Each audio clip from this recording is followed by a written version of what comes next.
But if your game is very like calm and steady, all about accuracy and timing, like the TDR, Yeah. then is a combo breaker like system necessary. So I think also it determines the pace of the game and the style of it. Yeah, too. of course, the length of the combos too, Sure. right? So if you look at like traditional Street Fighter style games, I know combos have been getting longer these days, but I mean, if you want long combos, it's really not the modern Street Fighter games that have the longest combos, right?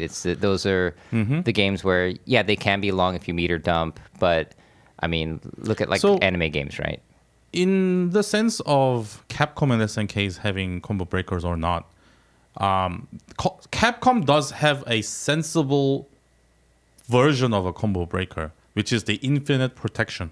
Oh, So in Marvel 2 and onwards, Yeah. they do have infinite protections built into the game. Sure. Skullgirls was one of the biggest examples where they actually advertised the fact that it has infinite protection. yeah, I remember that, the But- IPS, yeah. and Marvel 2 also has that where infinite protection is a thing after a certain amount of hits or a certain condition is met. But people also research around it Of course. to reset the infinite protection and go for more. Yeah. So those are things, not that it's being exploited, but they accept it as a part of the game. They do combo break voluntarily. The game does that for you if whoever programmed it to say it's one-sided too Yeah. much. Yeah. So that's a good point that you make. I should have remembered. Of course, Marvel is the game with infinites. Yep. Encouraged to and do it doesn't infinites. have like a combo breaker as we know it. Yeah. In other games, I guess the IPS system is, you can kind of see it as a combo breaker system, Yep. but it's not controllable by the victim, the person getting Yeah. hit. It's not like that person activates the IPS. So it's not. It's a combo limiting system, right? But in terms of like, is it a combo breaker? It's not. It's not something that the player getting hit can decide, right? So it's kind of like, I mean, yeah, I guess the way that it has been implemented is almost like the way when you get into the corner against somebody, you get pushed back when you're hitting them and they're blocking. You're getting knocked back away Sure. from them so that you can't just keep on doing plus pressure Yeah, without even moving. Right? the first Mortal Kombat had that. If you keep doing things in the corner, Oh man, if you're both grounded, by the way, Yeah. then the person attacking would get pushed back out. That was Yeah. their protection, infinite Yeah. protection system. That's right. Yeah, I remember it's interesting to see Mortal Kombat 1. I definitely want to, I don't know, that could be another video by itself. Yeah. Mortal Kombat 1 is really interesting. I think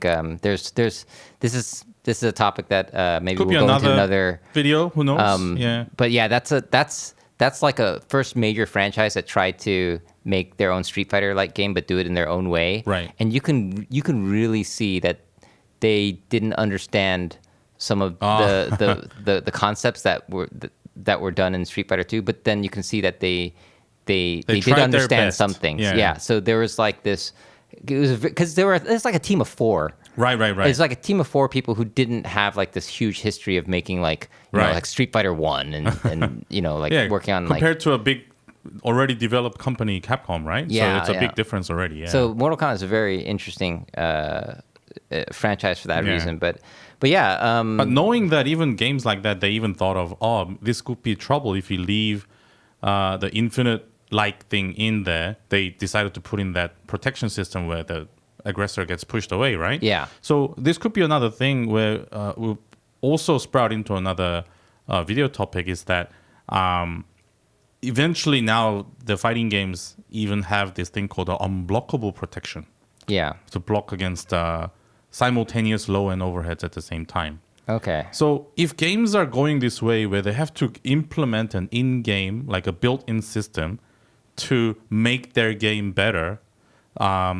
what kind of other protection systems could be out there in the future? Yeah, right? actually, wait, 2XKO has that, right? You cannot. There's I believe I think Sean mentioned that. Sean and I believe one of the Cannon brothers did say when we were at Worlds, I did ask this directly to them. Like, what if I do an overhead and a low at the same time with the freestyle, because Yeah. freestyle you can literally press the attack button and the attack button at the same time. Yeah. And then with the new controlled character, I can do it like just do a low or whatever. Yeah. And they did mention it had 2 or 3 frames of unblockable protection. Yeah, If they so- were done simultaneously, yeah. Yeah, so that's interesting. That'll be a mechanic that will definitely. It doesn't mean that the unblockables, or what I like to call the hard to blockables, are impossible.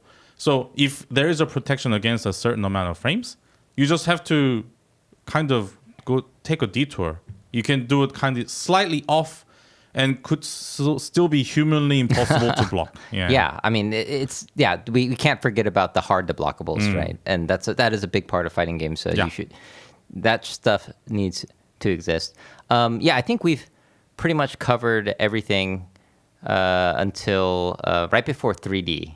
Right? That's so right. We the got next more stuff to podcast we'll talk talk about. about is 3D. We kind of went all over the place in this podcast, but they were very interesting. This topics. is how ideas spread, I guess. Just Yeah. talking about it. So, All right. Well, when we come back, we'll cover some parts of 3D. We can go all 3D the way and to like 5D. 5D. Yeah, because they're 3D and pretty 5D. much in that same family, I think. yeah, So, they're related. There's a lot to go over there, but yeah, thanks for listening. Oh, just before we go, speaking of Combo Breaker, even Dead or Alive has one. Yes. Oh, Combo Breaker. Okay, yeah. Their whole system is a Combo Breaker. Oh So, yeah. In 3D games, 3D games are so unique, and it's We'll talk about it next time. All right. Thank you, guys. We will be back with more. All right. See you later.